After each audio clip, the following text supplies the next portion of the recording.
जंगल का खूनी शैतान। यह डरावनी कहानी है एक ऐसा शहर के लड़के के बारे में है जो शहर से दूर एक गांव में अपने छोटे घर में समय बिताते हैं, जहां उसका सामना एक भयानक चीज से हो जाता है। मेरा नाम गौरव है और मैं 20 साल का हूँ। मैं शहर में एक ऑफिस में काम करता हूँ। छुट्टियों में मुझे शहर की भीड़-भाड़ से दूर किसी गांव में समय बिताना बहुत पसंद है। एक छोटे से गांव में मेरा घर एक छोटी झोपड़ी है जो कि जंगल के बिल्कुल किनारे पर बसा हुआ है। पर एक हादसे के बाद मैंने उस गांव में जाना छोड़ दिया। मैं काम से बहुत थक गया था। मुझे आराम की सख्त जरूरत थी, इसलिए मैंने शहर से बाहर जाने की सोची। मैं अपने घर गया, अपना सामान पैक किया और अपनी कार से गांव की तरफ निकल गया। जब मैं गांव पहुंचा तब शाम हो चुकी थी और मैं लॉन्ग ड्राइव की वजह से काफी थक गया था। मैं सीधे बिस्तर पर गया और सो गया।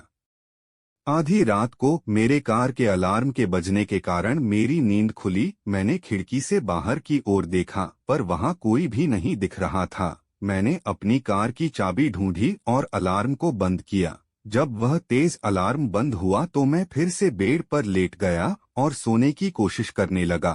थोड़ी देर बाद फिर से अलार्म बजने लगा। मैंने सोते हुए अलार्म को बंद कर दिया। सब कुछ एकदम शांत था, चारों तरफ खामोशी थी। कुछ 4 मिनट बाद अलार्म तीसरी बार बजा। एक या दो बार तो फिर भी चलता है, पर बार बार। अब मैं जानना चाहता था कि क्या हो रहा है। ऐसा तो नहीं कि कोई मेरे साथ मजाक कर रहा हो, पर इस समय इतनी रात को मैं पर्दे के पास खड़ा होकर देखने लगा। थोड़े समय बाद मैंने चांद की रोशनी में किसी को झाड़ियों से मेरी कार की ओर आते हुए देखा। वह जो कोई भी था वह काफी लंबा, पतला और काले रंग का था।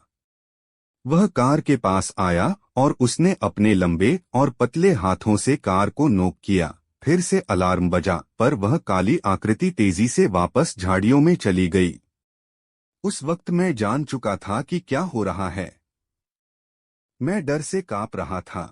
मैं अलार्म को बंद कर उस चीज पर नजर रखने लगा।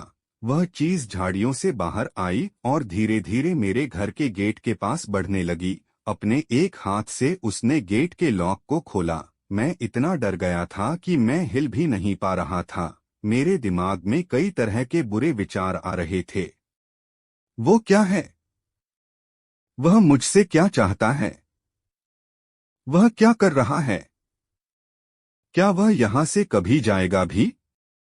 मेरे शरीर में सिर से लेकर के पांव तक कपकपी छूट गई थी। मेरा गला सूखा था और मेरा दिल जोरों से धड़क रहा था। मैं बहुत ही भयभीत था और डर के मारे मेरे दांत किटकिटा रहे थे। मैंने खुद पर काबू पाया और मैं उतना तेजी से नीचे चला गया जितनी तेजी से मैं जा सकता था। मैं बस लाइट्स ऑन करने ही वाला था कि तभी मेरे पैर जम गए। वो काली आकृति खिड़की के यहाँ खड़ी थी।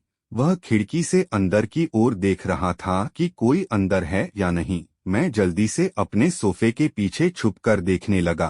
तब मुझे समझ आया कि कार के साथ छेड़छाड़ करना केवल उसका अपने शिकार को बाहर लाने का तरीका था। मैं उसके डरावने चेहरे से अपनी आंखों को हटा नहीं पा रहा था। उसकी चमड़ी राख की तरह थी, जिस पर सिलवटें पड़ी हुई थी। उसकी आंखें छोटी और पूरी तरह से काली थी। उसकी नाक की जगह पर दो बड़े बड़े गड्ढे थे। उसके चेहरे पर होठों की जगह बड़े बड़े पेने दांतों की दो लाइनें थी। उसकी सांस बहुत भारी और डरावनी थी, जो कि खिड़की पर भाप की तरह साफ नजर आ रहा था। मैं जानता था कि वह जाने वाला नहीं है।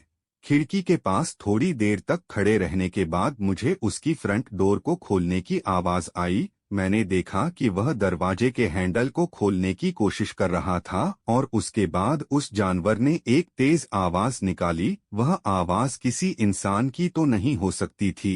वह आवाज ऐसी थी कि मानो कोई पागल कुत्ता हड्डी को चबा रहा हो। गहरी तथा भयंकर जानवर के गुर्राने की आवाज थी उसकी।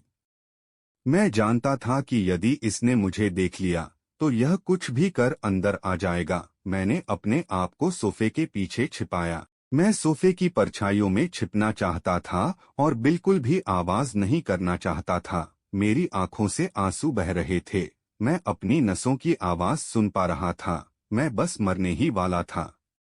मुझे नहीं पता मैं कितना देर तक वहां छिपा रहूं। जब मैं उठा तो मैंने दरवाजे की तरफ देखा। वह जानवर जा चुका था। दरवाजा अपनी जगह पर था और सब कुछ सेफ लग रहा था। मैं सीढ़ियों से ऊपर की तरफ गया और मैंने खिड़की से बाहर की ओर देखा। बाहर रोशनी थी। वहां पर किसी भी तरह का कोई खतरा नहीं था।